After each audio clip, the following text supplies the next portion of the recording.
وَأَنفُسَنَا وَأَنفُسَكُمْ، کہ اے نبی ان سے فرماؤ کہ اپنے بیٹوں کو لے آؤ، ہم بھی اپنے بیٹوں کو لے آتے ہیں، تم بھی اپنی عورتوں کو لے آؤ، ہم بھی اپنی عورتوں کو لے آتے ہیں، اور تم خود آ جاؤ، ہم بھی خود آ جاتے ہیں، اور کھلے میدان میں مباہلہ کرتے ہیں کہ جو جھوٹا ہے اس پہ اللہ کی لعنت ہو۔ حالانکہ نبی علیہ السلام کی اس وقت 9 بیویاں حیات تھیں، لیکن آپ ان کو ساتھ نہیں لے کر گئے، آپ لے کے گئے سیدہ فاطمہ کو اور سیدنا علی کو، سیدنا حسن حسین کو، یہ بتانے کے لیے کہ نبی علیہ السلام کے جو ایکچول اہل البیت ہیں وہ یہ ہیں، اگرچہ نبی کی بیویاں بھی اہل البیت ہیں، اور یہ بدبختی ہے کوئی نبی کی بیویوں کو اہل البیت نہ مانے، لیکن وہ آنری طور پر ہے، اصلاً اہل البیت یہ ہیں۔ اور یہ حدیث سیدنا سعد ابن ابی وقاص نے، صحیح مسلم میں آتا ہے، اس وقت سنائی جب حاکم وقت نے انہیں مجبور کیا کہ حضرت علی کے اوپر سب و شتم کریں، تو انہوں نے کہا میں کبھی بھی علی پر سب و شتم نہیں کروں گا، میں نے علی کے بارے میں حضور سے 3 باتیں ایسی سنی ہیں کہ مجھے ایک بھی مل جاتی تو میرے لیے سرخ اونٹوں سے بہتر تھا۔ یہ کون کہہ رہے ہیں؟ نبی کا ماموں جو 10 جنتی صحابہ میں سے ہیں، پہلے 10 مسلمانوں میں سے ہیں، سعد ابن ابی وقاص، جنہوں نے پرشین امپائر قادسیہ میں گرائی، وہ کہتے ہیں مولا علی کی ایک فضیلت بھی مجھے مل جائے تو میرے لیے سرخ اونٹوں سے بہتر ہے۔ اس میں انہوں نے ایک فضیلت یہ مباہلہ والی سنائی، دوسری فضیلت کہی کہ خیبر کے موقع پر نبی اسلام نے فرمایا تھا کل میں اس شخص کے ہاتھ میں جھنڈا دوں گا جو اللہ اور اس کے رسول سے محبت کرتا ہے، اللہ اور اس کے رسول اس سے محبت کرتے ہیں۔ ہم پوری رات نہیں سوئے اس شوق میں کہ وہ شخص کون ہوگا، اور مسلم میں تو الفاظ ہیں 6222 نمبر حدیث کے اندر کہ ابو ہریرہ کہتے ہیں حضرت عمر کہتے ہیں میری بھی خواہش تھی کہ خیبر کے موقع پر حضور مجھے وہ جھنڈا دیتے، لیکن یہ علی کو ملا۔ اور تیسرا موقع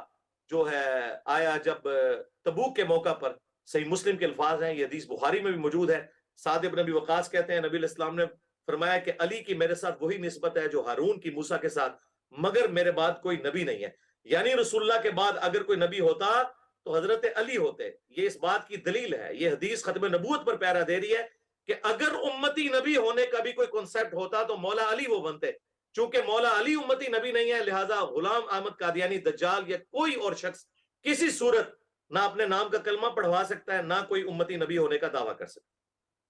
ٹھیک ہے، اسی حوالے سے انجینئر صاحب، حضرت عمر رضی اللہ تعالیٰ عنہ کے حوالے سے بھی ایک حدیث آتی ہے سامنے۔ جی، سیدنا عمر کے حوالے سے جامعہ ترمذی میں حدیث ہے، میرے بعد اگر کوئی نبی ہوتا تو عمر ہوتا، وہ حدیث جامعہ ترمذی میں ہے، اور جو میں نے حدیث بیان کی یہ بخاری اور مسلم دونوں کے اندر ہے۔ ٹھیک ہے، اچھا، اب جب ہم نے یہ مختلف قرآنی آیات کا بھی آپ نے حوالہ دیا، اس کا بھی ہم نے ذکر کر لیا ہے، فضائل حضرت علی رضی اللہ تعالیٰ عنہ بھی ہم بیان کر رہے ہیں، یہ جو ان کی جو علم تھا، جو دانش تھی، جو ان کے پاس فہم و فراست تھی مسائل کو حل کرنے کے حوالے سے، بہت جلد بہت بڑے بڑے مسائل جو ہوتے تھے ان کو مطلب پلک جھپکنے میں جس طریقے سے حل کرتے تھے، اور بڑے اہم گفتگو انہوں نے فرمائی ہے۔ یہاں سے ہمیں کیا سبق ملتا ہے تحمل کا بھی، اور ہم کس طریقے سے اس کو آج کی زندگی کے اوپر لاگو کر سکتے ہیں؟ دیکھیں، ایک حدیث ہے جامعہ ترمذی کے اندر، اس کی سند کے اوپر محدثین نے کلام کیا، لیکن وہ اپنے متن کے اعتبار سے بالکل درست حدیث ہے کہ میں حکمت کا شہر ہوں اور علی اس کا دروازہ ہے۔ اس کو سپورٹیو کئی ایک احادیث ہے، صحیح بخاری کے اندر موجود ہے، امام بخاری تعلیقاً یہ روایت لے کر آئے کہ جب سیدنا عمر نے اپنے دور میں ایک مجنون پاگل شخص کے اوپر ہاتھ جاری کر دی تو حضرت علی نے انہیں روکا اور کہا اے امیر المومنین، 3 لوگوں سے اللہ تعالیٰ نے قلم اٹھا لیا ہے۔ نمبر 1 وہ شخص جو پاگل ہے جب تک کہ وہ درست نہ ہو جائے، دوسرا سویا ہوا شخص، اور تیسرا نابالغ بچہ جب تک کہ بالغ نہ ہو جائے۔ تو حضرت عمر نے اپنا ڈیسیژن واپس لے لیا۔ پھر صحیح مسلم میں حدیث ہے، ہماری ماں سیدہ عائشہ سلام اللہ علیہا کے پاس ایک شخص آ کے پوچھ رہا ہے کہ بتائیے کہ موضوع پر مسح کرنے کی مدت جب ایک دفعہ انسان وضو کر لے، تو انہوں نے کہا کہ تم علی ابن ابی طالب کے پاس جاؤ، ان کا زیادہ وقت رسول اللہ کے ساتھ گزرا ہے۔ یہ صحیح مسلم میں حدیث موجود ہے۔ اما عائشہ جو کہ سینکڑوں صحابہ اور تابعین کی استاد ہیں، جب انہیں بھی کوئی مسئلہ پھنستا تھا تو وہ مولا علی سے پوچھا کرتی تھی، تو انہوں نے کہا تم مولا علی کے پاس جاؤ،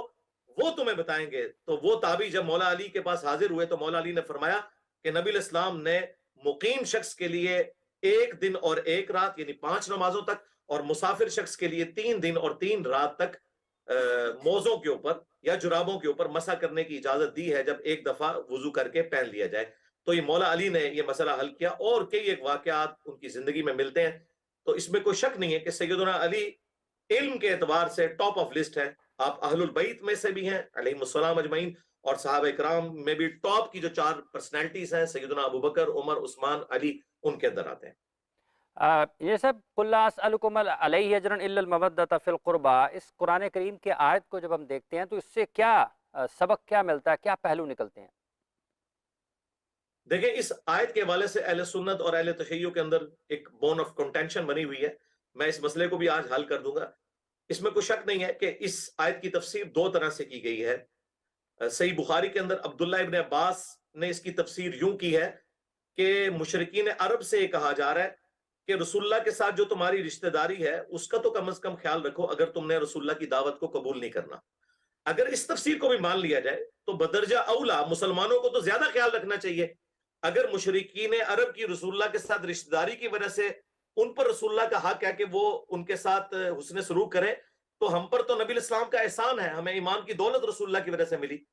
اور بخاری میں ایک تابعی کا قول موجود ہے اسی آیت کے کانٹیکسٹ میں. ان کا موقف یہ ہے کہ یہاں اہل البیت کی محبت، رسول اللہ کے گھر والوں کی محبت مراد ہے، اور میں اس بات کو لوں گا. اس کی وجہ یہ ہے کہ جامع ترمذی میں حدیث ہے، خود رسول اللہ فرما رہے ہیں کہ اللہ سے محبت کرو کہ تمام نعمتیں اس نے تمہیں دی ہیں، اور مجھ سے محبت کرو کہ میں اللہ کا پیغمبر ہوں، اور میرے اہل البیت سے محبت کرو کہ ان کی نسبت میرے ساتھ ہے. تو نبی علیہ السلام نے تو اہل البیت کی محبت کو ایمان کا حصہ قرار دے دیا. پھر مسلم کی حدیث، علی سے محبت نہیں رکھے گا مگر مؤمن، اور علی سے بغض نہیں رکھے گا مگر منافق. اور پھر خود حضرت ابوبکر صدیق کا قول امام بخاری صحیح بخاری میں لے کے آئے ہیں کہ علی اور ان کے ساتھ جو جتنے اہل البیت ہیں ان کے کانٹیکسٹ میں، کیونکہ حسن و حسین کے چیپٹر میں یہ حدیث ہے کہ محمد کے قرب کو ان کے اہل البیت کے قرب میں تلاش کرو. اور امام بخاری نے بڑی سمجھداری کے ساتھ حضرت ابوبکر کے اس قول کو امہات المومنین کے چیپٹر میں نہیں ڈالا، اگرچہ وہ بھی آنری طور پر اہل البیت ہیں، حسن و حسین کے چیپٹر میں لے کر آئے تاکہ یہ میسج دیں کہ ہم اہل سنت حسن و حسین، سیدنا علی، سیدہ فاطمہ کی محبت کو ایمان کا حصہ سمجھتے ہیں، اور ہمارے سروں کے تاج خلیفہ اول سیدنا ابوبکر صدیق رضی اللہ تعالیٰ عنہ نے بھی ہمیں یہی سکھایا ہے کہ اہل البیت کی محبت میں رسول اللہ کی محبت کو تلاش کرو. اور اس میں حضرت ابوبکر صدیق نے یہ فرما کر یہ سائلنٹ میسج دے دیا کہ جہاں تک مرتبے اور مقام کی بات ہے وہ تمام کا اپنی جگہ، لیکن اہل البیت کے مقام کو کوئی صحابی نہیں پہنچ سکتا. جب حضرت ابوبکر جیسا اعلیٰ درجے کا صحابی یہ کہہ رہا ہے کہ رسول اللہ کی محبت کو اہل البیت کی محبت میں تلاش کرو، تو کوئی اور صحابی یہ جرات ہی نہیں کر سکتا کہ میں کسی بھی حوالے سے اہل البیت سے شان میں بڑھ کروں. ٹھیک ہے. اچھا، اس کے ساتھ ساتھ جب ہم دیکھتے ہیں آج کے دور میں بیٹھے ہوئے انجینئر صاحب، تو حضرت علی رضی اللہ تعالیٰ عنہ کی جو معاملہ فہمی ہے اور جو صحابہ کا اتحاد ہے، کیا آج امت کو اس حوالے سے بھی کچھ سوچنے کی اور کام کرنے کی ضرورت ہے؟ بالکل ضرورت ہے. دیکھیں جی، اگر ٹیکنیکلی سپیکنگ غیر مسلم بھی جو کمنٹس کرتے ہیں اس کے تحت بھی دیکھا جائے تو سیدنا علی رضی اللہ تعالیٰ عنہ کسی صورت بھی یعنی اس خلافت والے معاملے میں آؤٹ نہیں تھے. وہ ٹاپ آف لسٹ پرسنالٹیز میں آتے تھے اگر امت ان کو پہلا خلیفہ چنتی. سیدنا ابوبکر صدیق رضی اللہ تعالیٰ عنہ کو چنا گیا، وہ بھی کیٹاسٹروفک کنڈیشن تھی. وہ بخاری میں آتا ہے کہ حضرت عمر کہا کرتے تھے، 6830 نمبر حدیث ہے، کہ حضرت ابوبکر کی خلافت کو کوئی پلی مستقبل میں نہ لے کہ بغیر مشورے کے جس طریقے سے وہ منعقد ہوئی سقیفہ بنی ساعدہ میں کیٹاسٹروفک کنڈیشن آ گئی تھی، اور بعد میں 6 مہینے بعد حضرت علی نے بھی بیعت کر لی، وہ اسٹیبلش ہوگی. لیکن ان 6 مہینوں میں کئی لوگوں نے آ کے حضرت علی کو یہ مشورہ دیا کہ آپ زیادہ حقدار ہیں، آپ بنو ہاشم سے ہیں، اور حضرت ابوبکر کا خاندان بنسبت بنو ہاشم کے ایک نچلے درجے کا ہے، اگرچہ وہ بھی قریش ہیں، بنو تیم. تو اگر آپ تھوڑا سی ہمت دکھائیں تو ہم جو ہے وہ آپ کی بیعت کرتے ہیں. تو حضرت علی رضی اللہ تعالیٰ عنہ نے اس وقت اس شخص کو ڈانٹ دیا کہ بھائی جب تو کافر تھا، میں نام اس لیے نہیں لے رہا کہ وہ پھر آپ کے پیمرا کا کوئی نوٹس آپ کو نہ آ جائے، کہ جب تو کافر تھا تو اس وقت بھی اسلام کے خلاف سازشیں کرتا تھا، اور اب مسلمان ہو کر بھی تو یہ مجھے مشورہ دے رہا ہے. اور یہ واقعہ پیر میر علی شاہ صاحب نے تصفیہ ما بین سنی و شیعہ کتاب میں بھی اس ہستی کا نام لے کر واقعہ لکھا ہے. اگر کسی کو کوئی تکلیف ہو تو میں اس لیے بتا رہا ہوں کہ پھر پیر میر علی شاہ صاحب کو بھی پوچھ لے. تو انہوں نے حضرت علی نے اس شخص کو ڈانٹ دیا کہ بھئی تم اس قسم کے مشورے مجھے دے رہے ہو. اب امت نے چونکہ چن لیا ہے تو انہوں نے تینوں خلفاء کا ساتھ دیا، ہر موقع کے اوپر ساتھ دیا. اور افسوس کی باری ہے جب حضرت علی خلیفہ چنے گئے تو پھر انہی لوگوں میں سے بعض لوگوں نے حضرت علی کی خلافت کو ماننے سے انکار کیا، اور مجبوراً آپ کو ریٹ آف دی گورنمنٹ کو اسٹیبلش کرنے کے لیے جنگ جمل صفین اور نہروان لڑنی پڑی. حضرت علی تو بڑے اخلاص کے ساتھ صحابہ کرام کے ساتھ چلے، لیکن افسوس بات کے لوگوں نے حضرت علی کے ساتھ وہ اخلاص نہیں دکھایا جو دکھانا چاہیے تھا۔ ٹھیک ہے، جب ہم آخری سوال ہے انجینئر صاحب کہ جب ہم حضرت علی رضی اللہ تعالیٰ عنہ کو دیکھتے ہیں اور پھر ساتھ ہی ساتھ حضرت امام حسن اور حضرت امام حسین رضی اللہ تعالیٰ عنہ کو دیکھتے ہیں، تو اس حوالے سے بھی ذرا یہ جو ایک تعلق ہے اور یہ جو ایک اہمیت ہے ان تین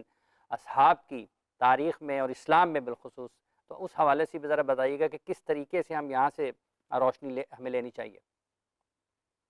دیکھیں سنن ابن ماجہ میں حدیث موجود ہے، المستدرک للحاکم کے اندر ہے، اس حدیث کا کچھ حصہ جامع ترمذی میں بھی ہے کہ حسن و حسین جنتی نوجوانوں کے سردار ہیں اور ان کے والد علی ابن ابی طالب ان سے بھی افضل ہے۔ یہ حدیث پوری نہیں لوگ بیان کرتے، پوری حدیث یوں ہے کہ حسن و حسین جنتی نوجوانوں کے سردار ہیں اور ان کے والد ان سے بھی افضل ہیں۔ یعنی اس سے مراد یہ ہے کہ دنیا میں جو لوگ جوانی کی عمر میں فوت ہوئے ان کے سردار جنت میں حسن و حسین ہوں گے۔ ویسے تو جنت میں سبھی جوان ہوں گے، لیکن دنیا میں جو اس سے گئے، اور نبی اسلام فرمایا ان کے والد علی ان سے بھی افضل ہے۔ اور بخاری مسلم میں حدیث ہے کہ سیدہ فاطمہ جو ہے وہ جنتی عورتوں کی سردار ہے۔ تو اس میں تو کوئی شک نہیں ہے کہ اہل البیت کو جو اللہ نے مقام دیا ہے کہ ہماری نماز میں مشروع کر دیا کہ ہم دروشی پڑھتے ہیں، اللہم صلی علی محمد وعلی آل محمد، قیامت تک کے لیے اہل البیت کے اوپر درود پڑھا جاتا ہے۔ اور اہل البیت پر درود وہ لوگ بھی پڑھتے ہیں جو کہ کربلا کے اندر سیدنا حسین ابن علی کے خلاف آئے ہوئے تھے۔ اہل البیت پہ درود ان کو بھی پڑھنا پڑتا ہے جنہوں نے حسن ابن علی کو زہر دے کر شہید کیا، اور اہل البیت پر درود ان کو بھی پڑھنا پڑتا ہے جو پوری زندگی حضرت علی کی مخالفت کرتے رہے، اور اس گروہ کو بھی پڑھنا پڑا۔ آج تک بھی وہ گروہ موجود ہے کہ جنہوں نے حضرت علی کو شہید کیا جب وہ نماز کے لیے جا رہے تھے مسجد کوفہ میں۔ ٹھیک ہے، آپ کا انجینئر صاحب بہت بہت شکریہ، کافی اچھی اور علمی اور تحقیقی اور جو ہمارے مختلف معاملات ہیں مذہبی ان حوالے سے جو تصحیح والی بھی گفتگو ہو سکتی ہے آپ نے فرمائی۔ آپ کا بہت بہت شکریہ۔ آپ کے لیے